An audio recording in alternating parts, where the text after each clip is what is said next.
Hi everyone, welcome to A Russian Opinion. My name is Stan. Today we have Josiah. Josiah has been living in Russia for roughly about 4 years. Correct me if I'm wrong, is that correct? Closer to five, I'm pretty sure. Closer to five. Okay, perfect. So he's an American who's moved to Russia closer to 5 years ago. And today he's going to be sharing his experience about the move, about various differences between the two countries. So, Josiah, welcome to my channel. Thank you very much for joining us. Yeah, glad to be here. All right, so let's start off with something light. Tell us a little bit about yourself. Well, I am an American, obviously, living in Russia. As for what kind of American, I'm from the southeastern region, north of Florida. I'm half Mexican, half random European mix. um, my interests are very nerdy. I like video games, I like reading. Uh, but yeah, as for why I'm in Russia, I suppose we'll get onto that eventually, but I'll just start by saying I've got Russian family. I enjoy the culture, and I'm happy to be here. But when did you actually start learning Russian? I mean, were you, I know you're able to speak it, Mhm. but were you able to speak the language before you moved, or was the learning process all happening here? Okay, so I did take a few lessons with my stepmother, who was Russian, back in America. Hmm. Um, it was lasted for a couple months. It was about once a week, and those were helpful. They gave me the basics of the language, the alphabet, how the letters sound, even if they look like something else in English.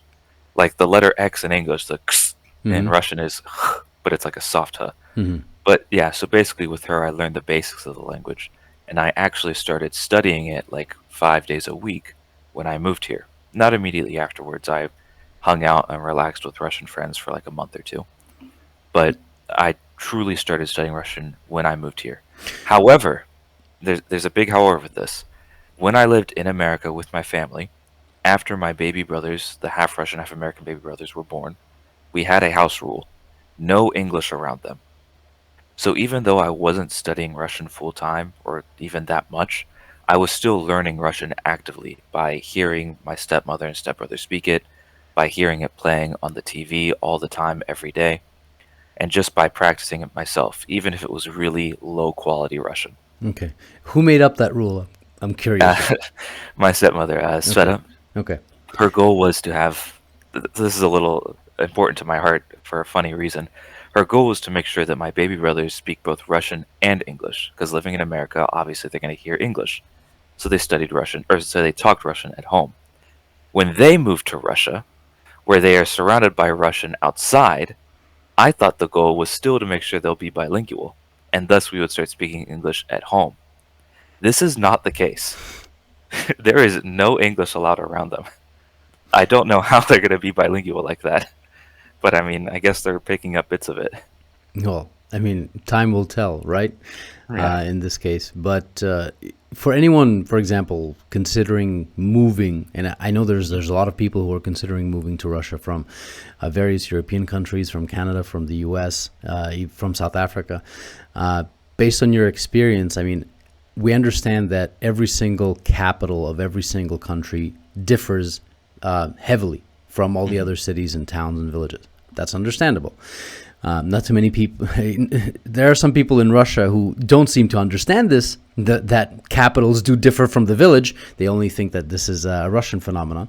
But either way, if someone is moving to Moscow, how Hmm. important is knowing Russian and being able to live and work here? It's absolutely important. I can't stress enough that you need to have at least a semblance of basic Russian in your head, able to speak it. I know some other people who have moved here will say otherwise, particularly a certain YouTuber that I'm related to. But in my own experience, uh, you need to at least be able to speak some Russian yourself or have a dedicated translator with you everywhere you go. Somebody who can slow things down and translate for you. There's a lot of English and other languages around. It's everywhere, but it's not so prevalent that you could just get by speaking English. Okay. Russia, unlike America, has a national language, a government language, and that is a language that you should speak and know if you're intending to move here. But only to a basic level is really necessary to live. If you need to work, you're going to need more Russian, but just to live, Just get to a first grader's level and you'll survive. Well, it's interesting. For example, neighbors, Canada, right? They have two national languages, which is English and French. Then the U.S., you're right. You don't have a national language, even though people mostly, if they want to survive, they mostly have to speak English. I mean, there are Hmm. some communities where people there don't learn English; they just speak their own native language, and they manage to somehow survive being in their community. But as you may probably know, and there's a lot of foreigners that don't know, Russia has over 100 different types of languages. Hmm. Local languages, like people who are living in Dagestan, and like even Dagestan itself has various different languages and various different nationalities living there. So for everyone to be able to communicate with each other, there has to be one particular language that everyone has to learn. Otherwise, it just won't work because you'll have, you know, 10,000 people in an area somewhere in Russia who are like, well, I don't understand anything you're saying. So to be able to have everyone to communicating together, there has to be a national language. It's interesting that the U.S. doesn't have one, even though, well, it's unofficial. I mean, literally, really, English is the national language in the U.S., no? In practice, English is a natural national language, but yes, technically we don't have a national language. And to be honest with you, the American in me screams, "Heck yeah, freedom!" and no government regulated language. But the practicalist in me does say we need some kind of unifier in order to, if only disseminate information, just to make sure that people can understand government announcements and the like. And the fact that we don't have that is a bit of a concern. Well, what do you actually do in Russia for work? I'm a tutor for English. I'm on a student visa, so I can't work like I can't go to a KFC, for example, and apply. And KFC doesn't even exist anymore. I can't go to Raw Sticks and apply. But I'm a tutor, so I teach English as well as teach a few other subjects in English if that's what people want to study. Okay, and you're studying here as well, correct? Yes, I'm studying Russian. Oh, should Okay. I mention that I help with the YouTube channel for work as well? Although I only get paid in food and rent. You can do that, and yeah, we're gonna Yeah. plug in your family's YouTube channel here anyway. All right. Yeah. In that case, I help with a YouTube channel. For food and rent. Um, all right, so tell us about your first experience in Russia. Like when you first arrived here, how Well, did do you that want my differ first from reality? experience with Russia or first experience in Russia? No, in Russia. In Russia. Okay. In that case, I first visited Russia in 2018 with my family. We took a vacation to Moscow, St. Petersburg, and Suzdal. Um, the Moscow part, I don't remember too much of. I remember walking around Kievskaya metro station with a friend, Andrew. He took me to my first shawarma place. Andrew's great, shawarma, not so much. Uh, I remember going to St. Petersburg. This was around FIFA, I believe. Like there were massive crowds everywhere. Um, we walked around the Hermitage, which is where somebody, for the first time ever in my life, called out and pointed it to me and said, "Spanish!" Like that had never. I'm half Mexican, half European, as I mentioned earlier, and in the States, I'm basically just white because the Mexican in me is not very obvious.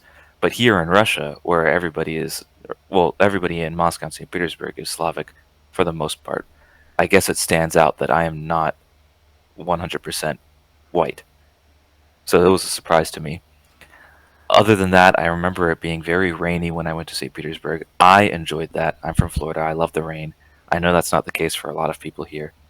Uh, that's still a cultural difference for me, a bit of a cultural shock. When it starts raining during the summer or spring, that's time to go outside and dance and sing. Like, I think that's you and maybe three other people in the world that love doing that. Maybe some directors in Hollywood or something like that. But no, yeah, summer is quite nice when especially in St. Petersburg, because even in July in St. Petersburg you can be wearing a jacket and be cold on the river as a tourist, because again it's a northern city, so you expect yeah, it to have weather changes like that even in the summer. that is another thing you brought up. The rain here is cold. I'm not used to. In Florida, the rain is almost always warm, even in winter. It gets a little colder in winter, obviously, but it's still pretty warmish. So the cold rains here are hard to adjust to. But I'm continuing with my experience, my first experience in Russia. My favorite stop was Suzdal. I love Suzdal. Like a small town in the middle of like a I wouldn't exactly call it a forest, but a natural area near an old fort where they do live action, like role plays of the ancient knights and all that. Very cool. They were selling wooden weapons. I bought a nice wooden handmade comb. Very lovely place. I'd love to go back to Suzdal. We were there, so I'm actually gonna. Whilst you're speaking about Suzil, I might actually plug in some videos about it. Yeah, go When ahead. when flying drones was still allowed in Russia, plus or minus, more or less. There we go. That was a rough translation from Russian to English or English to Russian. So, all right. So Suzdal, that was your first experience. How about? I mean, you told me prior to the interview that you are an introvert, correct? Very. Yes. So, how does life for an introvert differ in Russia versus life for an introvert in, for example, Florida, where you used to live? Mhm. I'm going to talk about this in two parts, one being macro and the other micro. Or, sorry, I guess I should use different terms than that. One being life overall, and one being personal interaction. Hmm. Life overall, honestly, it's not too much different. I think the difference in my life here versus before is more related to this being a city and where I used to live being a spread out town than it being American or Russian. There's stores everywhere. You can order online. You can do things online.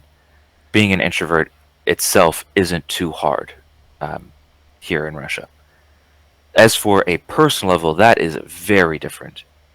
Um, so, how should I explain this? I'll use the phrase "How are you" to explain it.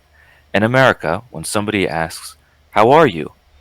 it's rarely ever sincere.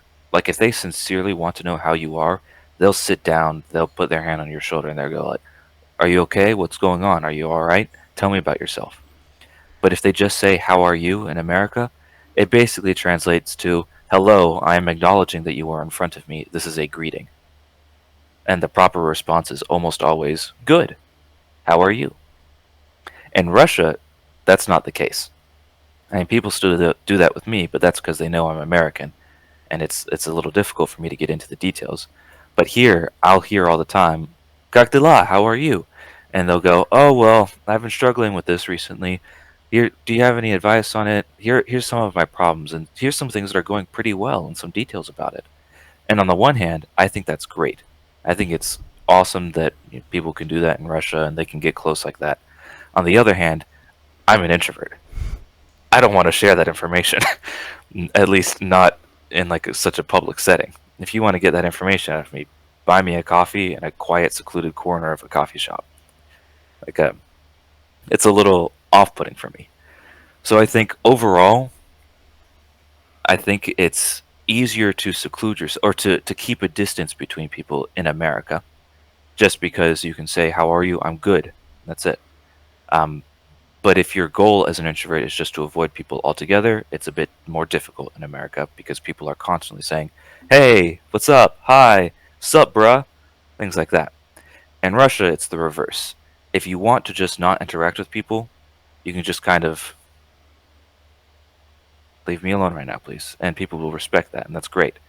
But if you want to hold a conversation, it's more than likely going to get a little deeper than you're comfortable with, at least at first. Over time, as I get closer to people here, I'm more comfortable sharing that kind of stuff. Well, in the States, it's also a little bit easier, even if you're living in the city, to be able to avoid people once you actually exit your building and get into your vehicle, because vehicles are a necessity in the U.S. Right, yeah. I'm not going to be speaking about New York, where there's a metro system. Okay, we all know what it looks like. But it still exists, and there's a public transit system as well. So in this case, you can not have a car, but everywhere else in the U.S., you need a vehicle. And if you don't have a Absolutely vehicle, that's required. it. So in this case, you can kind of, "Hi, how are you?" And then, "I'm good, thanks." Get in your vehicle and avoid everyone else for the rest of the day. In Russia, it's a little bit different in this case. We still have a very big car culture.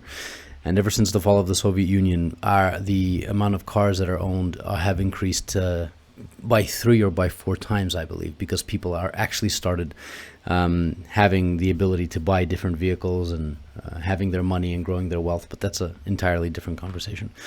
So I completely understand where you're coming from, because even though whenever I see some of my neighbors and I say "Здравствуйте," well, and if they want to continue a conversation, we do, and that's perfectly fine. And some people, they just stand quietly in the elevator, and that's it. And it's perfectly normal here. Whereas in the U.S. it would be extremely awkward, and you have to acknowledge their presence and say hello. Russians, when they move to the United States, they don't always understand that. They think that people actually want to know exactly how they're doing, which is not the case. So when you moved here, okay, how difficult was it to get your paperwork in order, your visa, for example? So I had help with getting my passport and visa because I've got Russian family. So it wasn't as hard for me. It was a bit streamlined, I guess you could call it. And it wasn't like instantly approved. I still had to go through the process. But it was definitely easier for me than it would be for somebody with no connection to Russia, or just like no, I guess no connection is perfectly fine. But if you've got Russian family, or maybe if you work for a Russian company, it'll probably be easier for you to get in. That said, it's still not a walk in the park. Even today, I struggle with making sure all of my documents are in order and turned in on time. I think that's more so because I'm not the sharpest tool in the shed all the time about that, but because it's a process. I mean, it's a government, it's a country. They want to make sure that every person in it is in there legally and is being, productive, or at least not a detriment. So it's something you have to stay on top of. Well, go ahead. Okay. Sorry, I lost my train of thought. You're saying that, my bad, that was actually my fault. You're saying that government has to make sure that people are not a detriment? Right. Well, not necessarily not a detriment, but more so, even if you're not being productive and contributive, you're just not causing problems. That's probably what a detriment has a negative connotation. Although I guess in this case that would be accurate. I think the thing that I struggle with most would be residence, or not residency, registration. Sorry, I mixed the two up.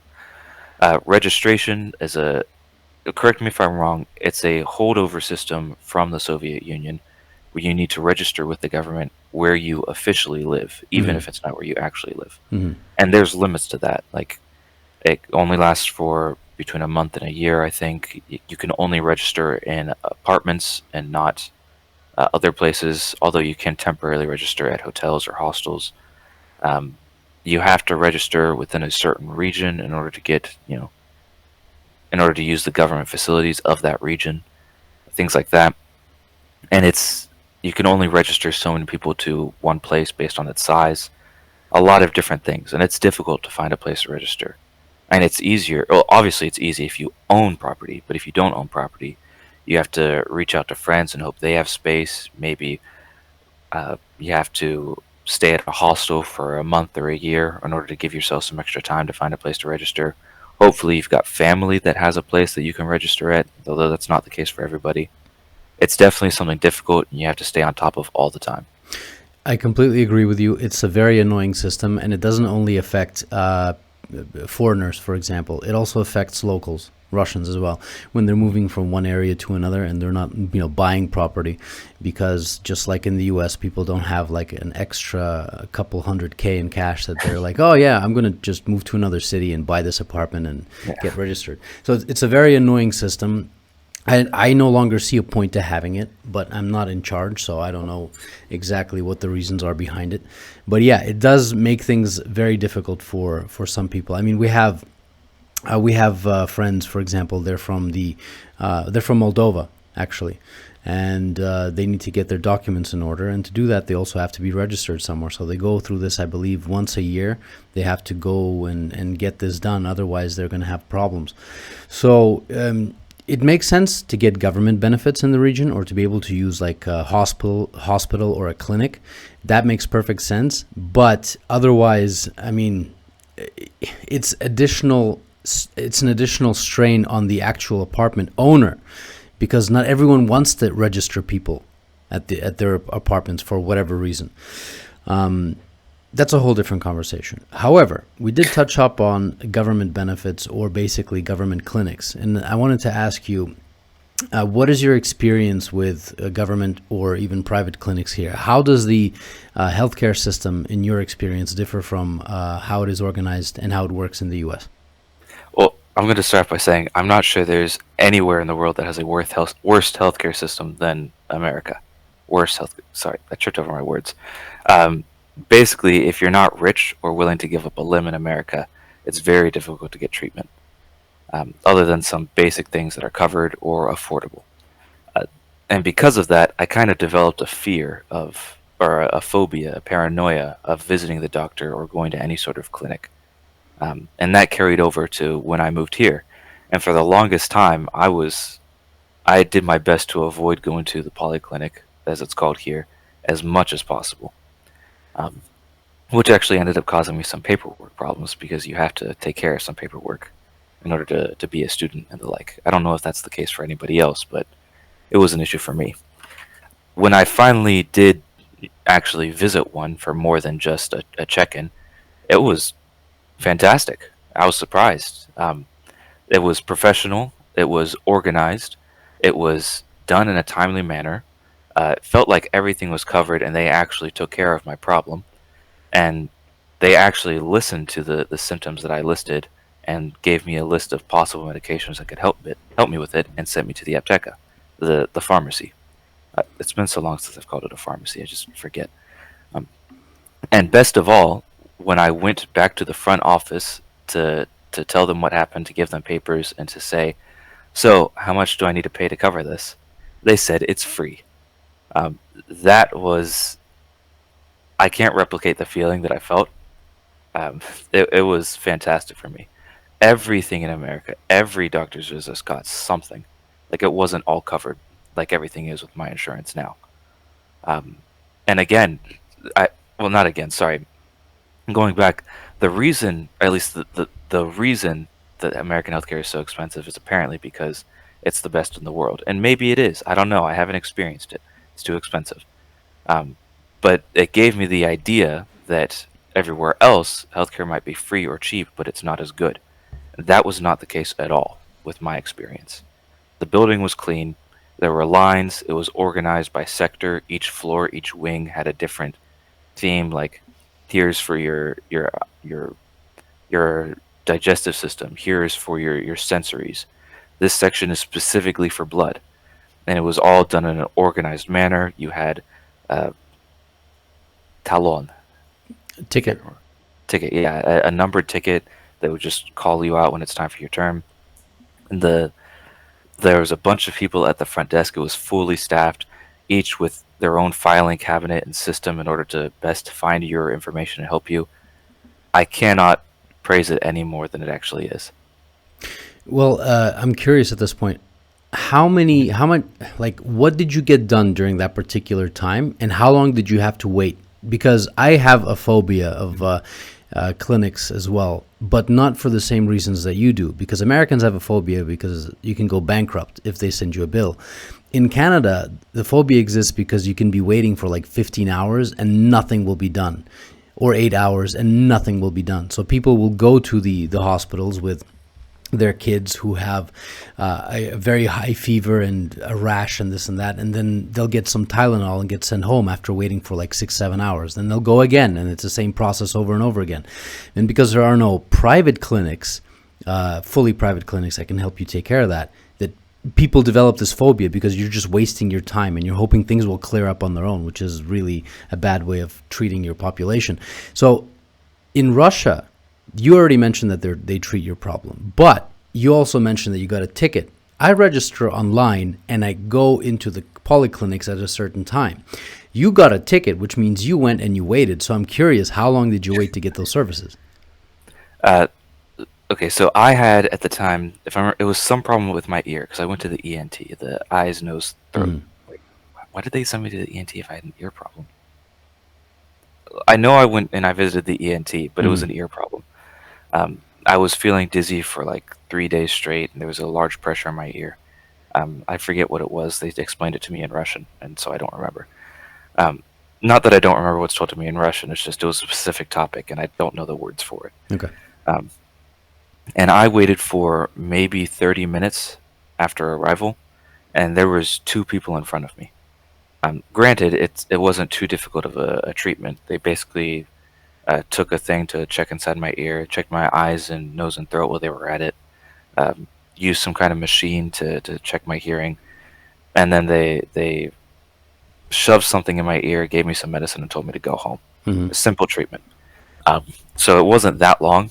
Then again, I think it was a bit of a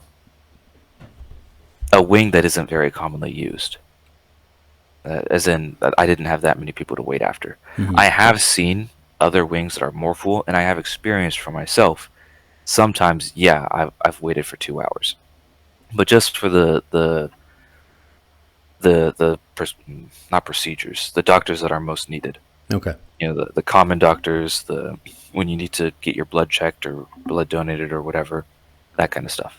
Well, I mean, if you tell people in Montreal or Toronto that the most needed doctor, the wait for them is 2 hours, they will say that you're lying and that's impossible.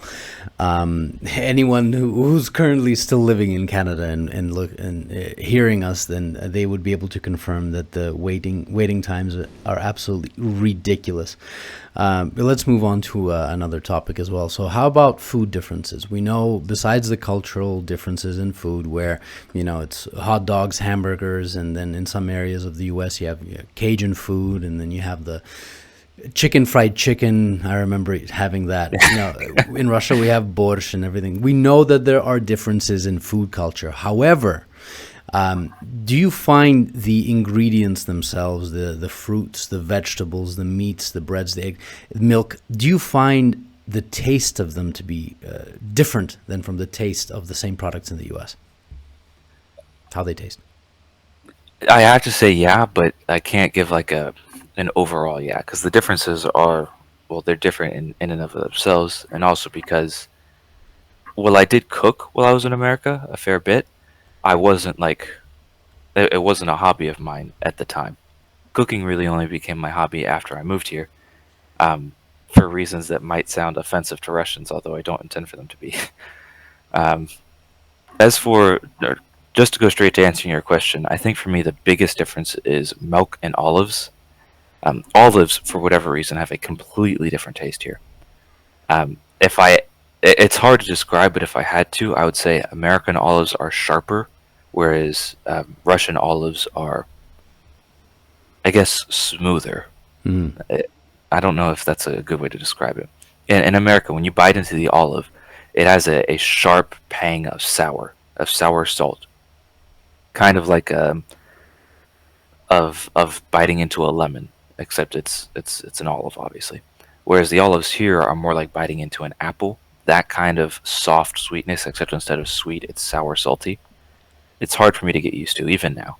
I kind of avoid olives. I'll still have them when I get into the mood for it, but they're definitely a very different type of food here. You might try to look for other ones. There's a variety of different olives and from Yeah. different countries as well. Maybe you've tried all of them. I don't know. I'm not a big olive eating person, so I can't actually say yes or no, confirm or deny. Right. Well, I can't say that I've tried them all, but I have looked a little bit. Maybe I'll keep looking though. Okay, how about the Uh, milk you mentioned? You yeah. mentioned that. So in America, milk is generally one of two types. If we're talking about actual milk, it's either whole or it's 2%. We have other types of milk, yeah, but they're rare. They're kind of put off into their own little section right next to the vegan section. You know, the kind that isn't touched even in the case of a natural disaster. That area.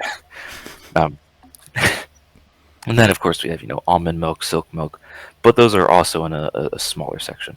Whereas whole milk or 2% milk, they're sold in like 5-gallon bottles, and I would just buy those and drink from them for like a couple days. They're fantastic. Here, there's a dozen different types of milk. There's 5%, there's 2%, there's 3.5%, there's like 1%. There's steamed milk for whatever reason, like toplin, I Hmm. can't pronounce it. It's so weird to me. Um, I don't mean to. If you like it, I'm happy for you. I think it's great for people to have different, uh, likes. I'm not offended, so you can Okay, continue. well, I'm speaking to your audience here. I've mentioned this kind of stuff before on different channels, and they get mad. Like, we love our milk. Good for you, not for me. Um, but yeah, it was definitely a weird thing for me, and it took me a while because, as I mentioned, I knew the basics of Russian when I moved here, but it wasn't, it's still not perfect, and it wasn't so super great when I moved here. So it took me a while to find the kind of milk that I like. But I found it.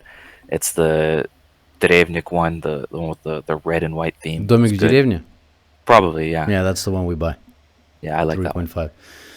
Yeah. So, how about, okay, fine. So, what about dining out? From my, and I haven't been to the U.S. in quite some time, obviously, but I still look at some videos, and I look at how some people describe Russia, and they basically have very little knowledge or understanding. I mean, they still think that we're a backwards communist country that we don't have internet, we don't have proper grocery stores and everything like that. But your experience with services here, and for example, dining out. I mean, yeah, I understand it's Moscow. I've been to other cities with my own vehicle, not just flying. So I stopped off in various places.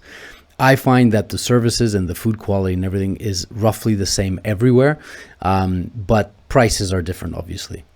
In an expensive city, it's going to be more expensive. In your opinion, with your experience in services and dining out like that, like how can you compare, or can you compare the two? Do you find it adequate here, inadequate? Do you miss something that you had in the U.S., for example, from these services, or? So I can't answer the question the way you put it in the detail that you want Okay. because I'm not a fan of dining out. Like I've mentioned, I'm an introvert. Recently, cooking has become my hobby. I say recently, but it was like when I moved here about a year after that. But in America and even here, I'm not a fan of going to some fancy restaurant and looking at a menu and ordering things. If we change it a little bit to what's it like eating out at a fast food place? Sure, go ahead. Yeah, I'm 24. I go there frequently. Um, Mostly, it's the same. There was a bit of a confusion when I moved here. As I recall, in the States, you are not supposed to clean up after yourself because it's taking away the jobs for the people who work there. There's some differences in where you're doing this. I'm from the southern states, so it's considered impolite to not clean up after yourself. So we kind of balanced it. We would clean up by putting everything onto the tray that we used, and then we would leave the tray so that people with the job could clean it up. Um, Here, I've been told by some people to just leave everything, Mm-hmm. and I've been told by other people to just clean it all up. I myself have settled on cleaning it all up because, again, I'm from the southern states of America. Politeness is huge for me. Not to say the North isn't polite, you Yankees, um, but it's just my culture. That said, that's one of the smaller things in terms of actual service. Again, or I guess not again, I forgot to mention this earlier, but in America, you're expected to smile all the time unless you have a specific reason not to, and if you're not smiling, you're probably upset. Here, the servers don't have to smile. In fact, oftentimes they'll come up, they'll take your order, they go, yeah, and like poking at the screen, and I'll just tell them my order, and that's perfectly fine. That's fantastic with me. Don't smile at me. What's going on? Um, but yeah, so that's a bit of a difference in service. I will say, in America, I have never seen a fast food worker on break having their break in the dining area.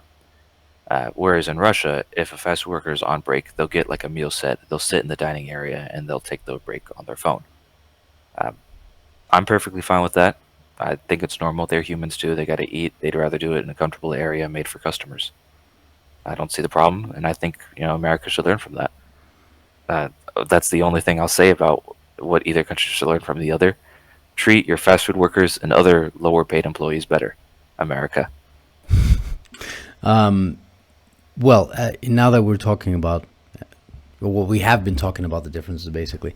Sorry, this is for me. This is early in the morning because technically I'm on my vacation and my brain Sorry. hasn't been functioning quite well just yet because I only woke up about an hour and a half ago, or maybe a little bit more. Either way, no problem. Let's actually move on to this particular question. I mean, you're American, you're in Russia. Some people might, especially from the U.S. or Canada, they might think, oh, well, especially now. Americans may be mistreated. Maybe they have a fear of coming here.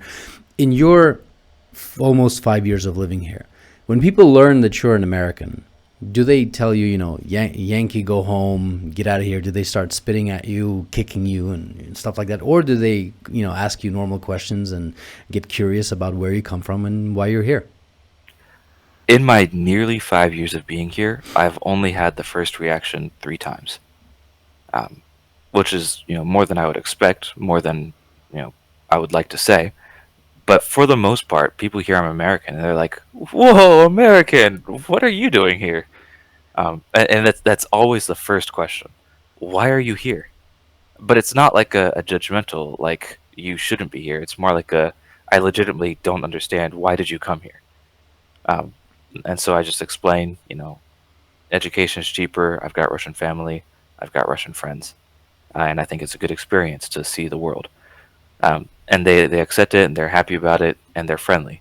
And I will say they're probably more friendly to me because I'm American, which I have mixed feelings about. On the one hand, yay, special treatment. On the other hand, come on, special treatment. Um, so it's a bit of a weird thing for me. And I think this is more so because I'm the age of a university student, a bit older than that now, but when I moved here especially, when people heard that I was American, almost always one of the first things they would do is invite me to go to the club with them. Um, or not almost always. It wasn't always, but it was still like a fairly common event that stuck out to me. Like, oh, you're an American? Let's go to the club. You'll have an easy time picking up girls. Like, I can explain that if you're confused about it. no, I understand perfectly. I'm confused because I'm an introvert and I don't know why they would see me and think that I want to go to that kind of place ever. The only club I'm interested in is Club Penguin, which is closed down. Rest in peace. Um, but yeah, it was a weird event for me whenever I was asked that. But basically, yeah, if you're American, people will think, oh, Hollywood, haha, let's be this guy's friend, for the most part. No, the for anyone watching, we in Russia and in many other places actually in the world, even places that I've been to, um, people believe that everything in the U.S. is perfect, amazing, based on the propaganda that comes out of the Hollywood movie machine. We're not going to get into that, but basically, all of this type of propaganda, it continuously it makes people feel that their way of life and their culture in their countries, and Russia is not the only one. You can talk about the Balkans, for example. They experience this same sort of thing, where their culture is inferior, their country is inferior. They can't do anything properly, and of course, anything in the West is the best. So, when people from the West arrive, the question, "What are you doing here?" is like, we're trying to leave. Why did you come to our backwards country? You know what I mean? Another And thing they funny thing always is, say. when those people actually go over to Western countries, they're like, I used to value so many things that we had, and now I understand that a lot of things are actually better back home. Either way, that's one. And two, the reason why they invite you to clubs and say that you're going to have an easy time picking up girls is that it relates to the first part of my answer. You're an American. You have an American passport. So guess what? You're going to be an easy I'm a target for some glorified people. airplane to pick. Exactly. Yeah, you're going to be an easy target for some people. So that's why. If and I'm sure you understand it too, right? Yeah, it's not just in clubs. A lot of times, if I'm being friendly with a girl and a young woman and she finds out I'm an American, the flirting goes up to 10. Hmm. Like it's happened multiple times. So yeah, you get bonus points. Yeah. Life on easy mode, basically. So okay, fine. How about in the U.S.? What do Americans, what do your friends, people who you speak with, and people who you, for example, don't speak with as often, right? What do they Mhm. think of Russia and Russians? I'll start with my friends, obviously because they're the ones that I know the most about and know how they think, or at least I'd like to think I know how they think. The actions they take in our video game sessions, I don't understand at all. Um, so they know because of me that Russia is more or less just another country. That's America's just another country. England's just another country. Russia too is just another country.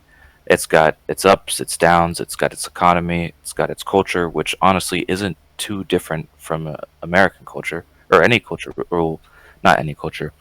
I'd say the northern hemisphere cultures are all along the same track. We all of our cultures descend from ancient Greece. that kind of thing. Even if they have other stuff mixed in, other influences, we still have say hello when you meet somebody, be polite, hold open the door, things like that. If they do have a problem with Russia, which I hope they don't, they're my friends. We avoid talking about politics because we have much too much going on in our lives. But if they do, they're very clear to separate the Russian people from the Russian government. They have no problem with the Russian people ever. They know that I have Russian friends. In fact, they've even talked to a few online. Perfectly friendly, perfectly polite. They know that, hey, even though we live on other sides of the world and we have different native languages, you need to eat just like I do. You bleed just like I do. It's not an issue for them. When you start to reach or speak to other people in America who don't have a connection with Russia, even if it's an indirect connection, like going through me, being my friend, they, for the most part, the smarter and the more calm of them, also understand that Russian people are still just people and that they're not the same as their government. Same as American people are still just people, and we're not the same with the government. Do not ever say that I am completely in line with the American government or any government, and don't say that to any American because that is very offensive to us. We do not like governments, not even our own. Um, but still, they don't know much about Russia. They don't know many Russians. So they do start to think to themselves, oh, the culture is different there. These cultural differences might cause problems, things like that, and they start following that line of thought. And hopefully it just ends there, that they are culturally different and that might put some strain on a relationship. But if it doesn't stop there, if it keeps going, then you've got the loud spoken few among the quiet many, the ones that shout out hate for different countries, not just Russia, or hate for America too. We've got a lot of those. Just people who don't understand that in the end we're all people. We all have our own likes and dislikes. We have family, we have friends, we have loved ones. But for the most part, I would like to say that younger Americans, my generation, do understand, or at the very least are able to separate government from people. Okay. All right. They're the quiet many, the silent many. Well, I mean, from my experience, you have the older generation that either people who have been to Russia and have seen it with their own eyes and understood and felt exactly what people would feel on a daily basis here, so they come back with positive or neutral emotions. Then you have the older generation who are like the Reds are coming, commies are coming, hide. You have those people. The people who grew up with the Cold War, yeah. You see Exactly. a lot of that influence in like older movies, older shows. Mm-hmm. It's a whole thing. Exactly. Obviously you have the younger generation that are actually kind of curious and they're friendly with everyone. And but I did notice, at least from my experience, is there is quite a large portion of the population that is friendly, but at the same time they view themselves as much better than you because they're born in the USA and you're born somewhere else in a third world country, as they like to call it. So I did notice that quite a bit. I will acknowledge and admit that is definitely the case. And I don't want to get too much into politics, but I do want to also say that I feel like that kind of mindset is true for any, not just ideology, but any culture. I'm not saying this just about Russia, although I have met some Russians who are like, Russian culture is the best. The rest of the world needs to, hop on board with us.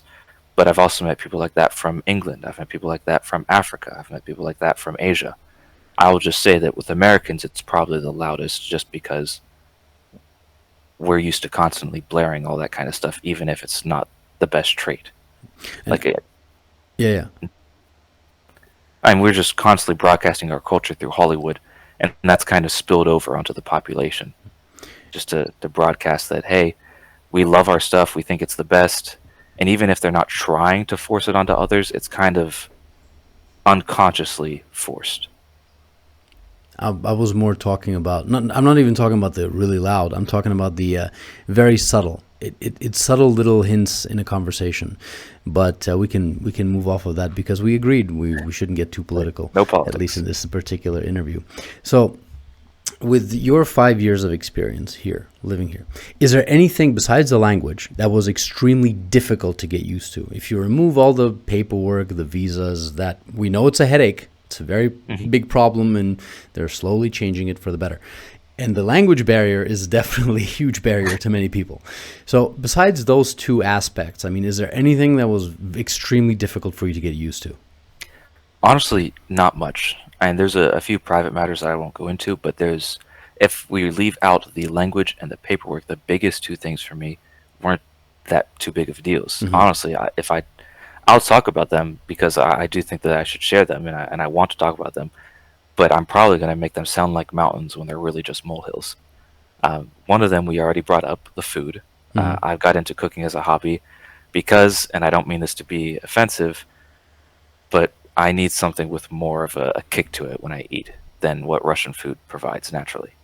I'm from Florida, that's relatively close to the equator. I'm half Mexican, lots of spices in my cultural heritage, lots of kick. I want spicy food, I want salty food, I want something strong. And Russian food is definitely tasty, and it does have flavor and spice, but not to the amount that I'm used to and I want. Plus, what the flavor it does have is of a different type, not a worse type, just a different type. You guys have a lot of creams, sour. You use a lot of sour cream on pretty much everything. It's not my style. If I'm having pelmeni, little dumplings Hmm. and kind of a broth, I'm putting red pepper on that. I want that to be spicy. Try it with soy sauce. Soy sauce is good too. I like soy sauce. Um, but yeah, not sour cream, not ever sour cream. First Russian phrase I learned actually, "Пожалуйста, Бог, без сметана." Please no sour cream. Well, for Yeah, pelmeni, you can actually, once you boil them, you fry them with some butter and a bit of soy yeah, sauce with some onions and garlic, and that actually turns out to be quite good. And black pepper. That's yeah. very, I very love nice. fried pelmeni. It's Yeah. great. So, But yes, that was for me the other biggest difference, the other biggest struggle, figuring out how to get flavor for myself. Um, the fourth and probably the biggest personal issue, other than paperwork, which is just an everybody issue, um, was those minor cultural differences that I've brought up several times earlier. mhm. How are you being an actual question and not just a greeting? Um, Able to stay, like, keep a distance from people, but if you do get close to them, you're going to be close. Like, you're actually going to connect with them and not just be acquaintances instead of friends. Little things like that. One thing that I still have trouble doing, if you go to an event, for me, this is usually a church event, but it could also be like a campus party or something, and you say hello to somebody, like you acknowledge that they are also present at this party, even if you don't talk to them. You don't do it again, even if you run into each other, unless you're going to stop to talk. So in America, I'll show up to a party. I'll see my friend Tom by the door. I'll say hello, Tom. He'll say hello, and we'll go our separate ways. 30 minutes later, I'm at the food bar. He shows up too. We both get food. I go, hey, Tom. Tom goes, hey, Josiah. And then we go our separate ways again. End of the party. We see each other on the way out. Good night, Tom. Good night, Josiah. Three greetings. That's it. In Russia, I see Tom, I say hello, I don't talk to him for the rest of the party, even if we see each other at the food table or walking out the door. You don't acknowledge them again. And so, for me, that was a little difficult getting used to. And I'll still say hello to people that I've already said hello to, and they'll look at me like, we already greeted each other. Why are you saying hello to me again? Did you forget me already? Like, I'm not trying to, I didn't forget them. I'm not trying to be mean. I'm being polite. It's just a difference in culture. Think about it as stages in a video game. Once you pass that certain stage, you can't go back. So you've said hello, you've passed that stage. Now you can't say hello again because it wouldn't make any sense. You can I'll view it start thinking of it that way. this way, and maybe that would actually that would help you out. Yeah, I'll go hello Tom and walk away and go level up. Leave Exactly. Yeah. Tom confused. Exactly. So in this case, that might actually help you out. Is there anything, I mean, that you would actually like to add to the end of this interview before we go to the open mic? Is there any other topic that you wanted to cover? I feel like we covered pretty much everything. Well, if I could bring up something, foreign entertainment, Sure. that for me is it's not a huge deal. It's a little of an interesting thing. So in America, as we've brought up several times, it's a melting pot or a salad bowl, depending on how you look at it, of different cultures. So for us, we do have foreign entertainment, most prominently being anime from Japan, but we'll also have like French movies or German. I'm sure we have something German, Oktoberfest, things like that. Foreign forms of entertainment coming into America, and we enjoy them, but it's not like it doesn't stand out because we have everything foreign. We are foreign in and of ourselves. In Russia, I think there's a bigger emphasis on if something is foreign, there's kind of a special thing to it. And maybe this is the case everywhere except America, because again, we're a nation of immigrants. It was just a bit of a difference for me coming here to see that something being foreign is like special, not just a trait. So they'll have like foreign movie theaters that specifically play movies not from Russia in their native language, with subtitles sometimes, sometimes not. Or like a foreign event, a foreign festival. Halloween here is considered foreign, and I'll have people come up and be like, "It's time for a foreign holiday, Halloween," which is to me a little extra surprising because it's not foreign to me. But it does kind of stand out, especially when sometimes I'll see stuff that's like has a special sale because it's foreign. Like take part in our foreign event now, and this meal deal will be cheaper for you. I've never seen anything like that in America. Well, again, it's just the way things, and we'd have to go into politics to discuss this. But to summarize, it's basically the way propaganda, which direction it flows, and where it's created and where it flows. And basically, for years, this is not a today problem. This has been a problem, an ongoing issue where Russians themselves, not everyone, and thankfully it's changing. I'm not saying that we should be, hurrah, gung-ho, we're absolutely the best, everyone's the worst. I'm not saying that. But valuing your own culture, this is something that's very important. And unfortunately, in Russia, this is not the case for quite a bit of amount of people. And when you tell them, when you describe, like, okay, how about this? I'll give you a very good example. There's a forum out there, a group on Facebook, that is very pro, like everyone must leave. It's an immigration type of group. And one time I described my experience in a Canadian hospital. I described it step by step and everything else entirely. And it was all factual. And I pasted it on that particular group in Russian, obviously. But I left out the country that I was leaving and the country that I was moving to. But it was all factual stuff. Nothing was over exaggerated. And people were reading it and they were supporting it. And then afterwards, after it had made a lot of noise, I said, oh, and by the way, I'm actually talking about Canada and I'm moving to Russia. I got banned from that group instantly. Like that. Thankfully, I have screenshots saved somewhere, potentially. But this is basically one of the biggest issues that is holding back our country from being much better than it is. It's the idea that people don't value themselves as much as they should. Mm-hmm. That's a bit of an answer to, without getting too political, as we mentioned. I wanted to ask you about something though, because you mentioned religion. Americans, I'm not sure if a lot of Americans know this, to be quite honest with you. But Russia is a religious country, and even though we had the period of the Soviet Union where religion was, supposed to be non-existent according to communist ideas, but you're here, how do you find Russia in the case of religion? Do you find it to be very religious, lots of conservative values when compared to the U.S., the same, less? What do you think? On a surface level, I think Russia appears to be less religious. And you have historic churches, you do have non-historic churches built around, you do have people going around wearing crosses or other paraphernalia for different religions.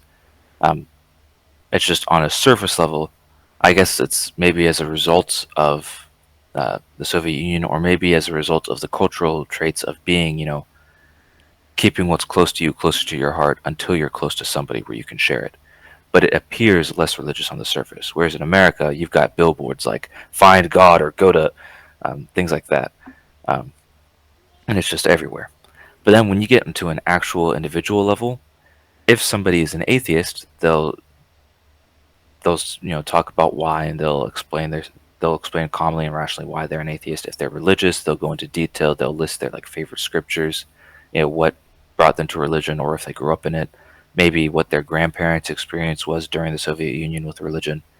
They'll go into like interesting detail, and you'll have people like that in America too. And the church I grew up in was very much like that.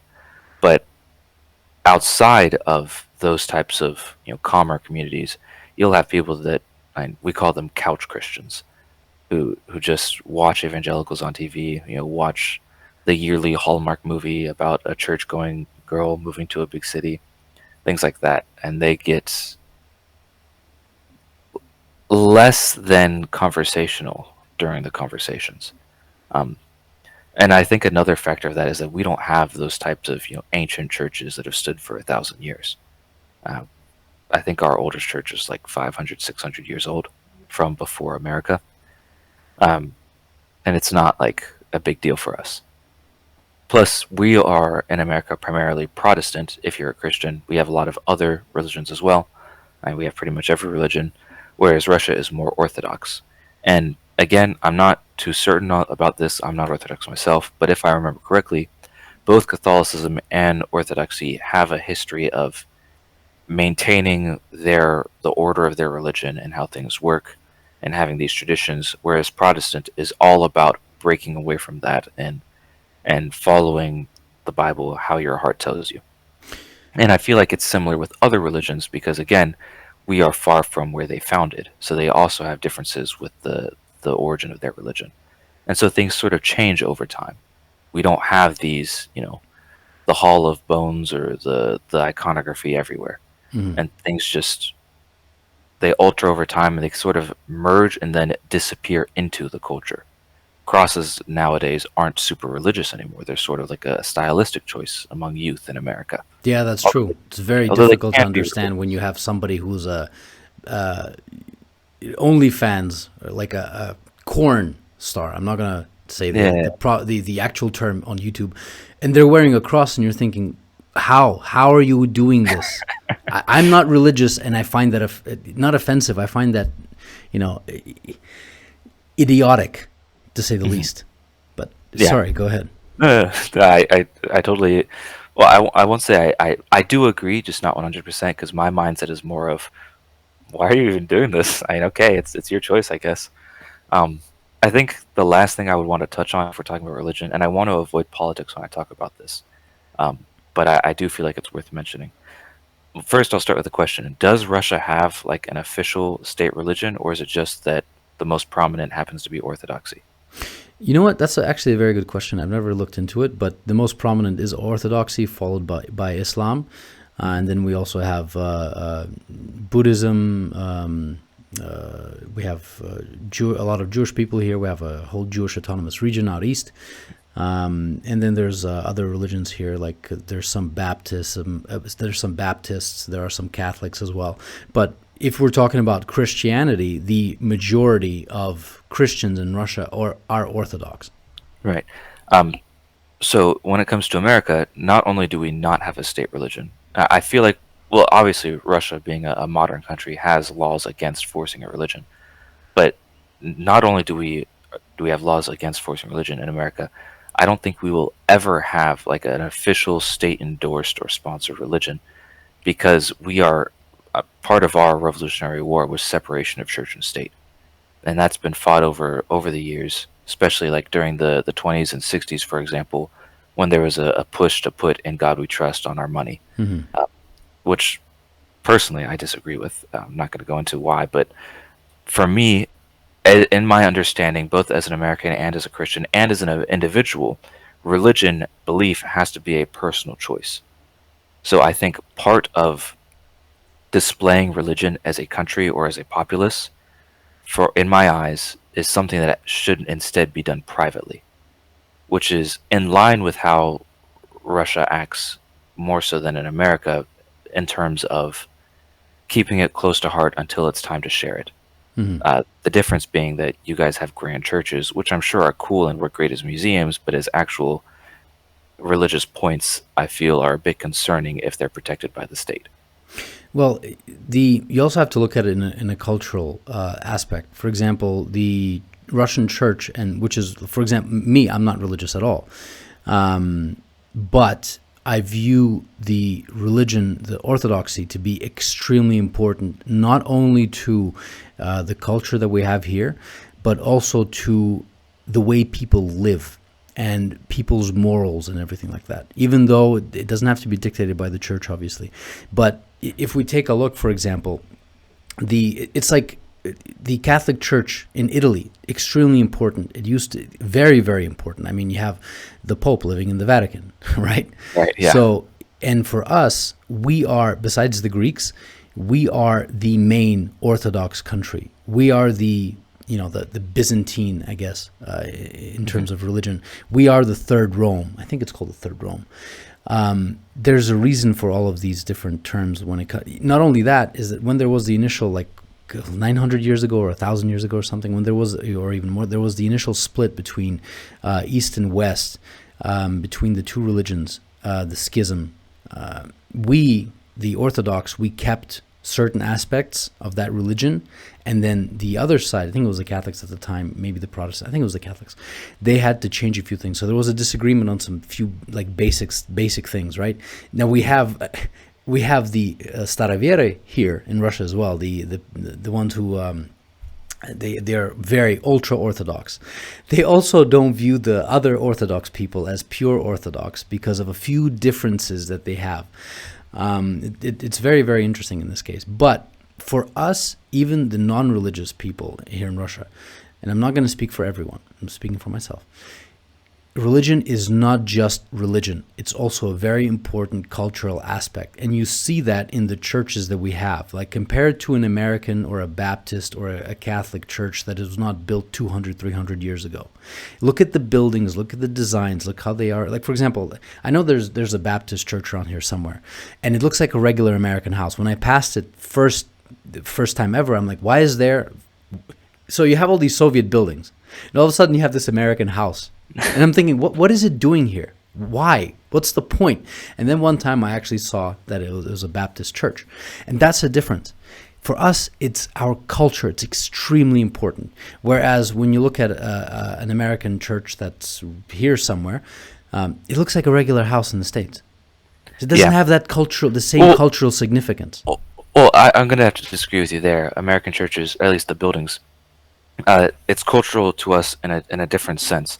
For us, we focus on a church not as a physical location to meet and worship God at, but rather as a collection of people that all worship God together. Mm-hmm. And so for us, especially in our history where Protestants were, in hiding occasionally, the idea that we would meet in just a regular old building, and that building in itself being regular and thus representative of all other buildings, and still we're able to worship God in that, is kind of an important aspect of our culture, in the sense that we can do this anywhere and we're free to do this anywhere. I won't say it's as important to us as your ancient historical buildings are for Orthodoxy, Catholicism, and pretty much every other major religion.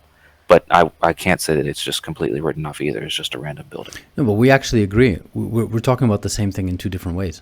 We're actually literally agreeing on it. Because, again, just as you mentioned, you can gather together, and it can be in any building. Doesn't matter if it's run down, non-run down, whatever. And that's the point.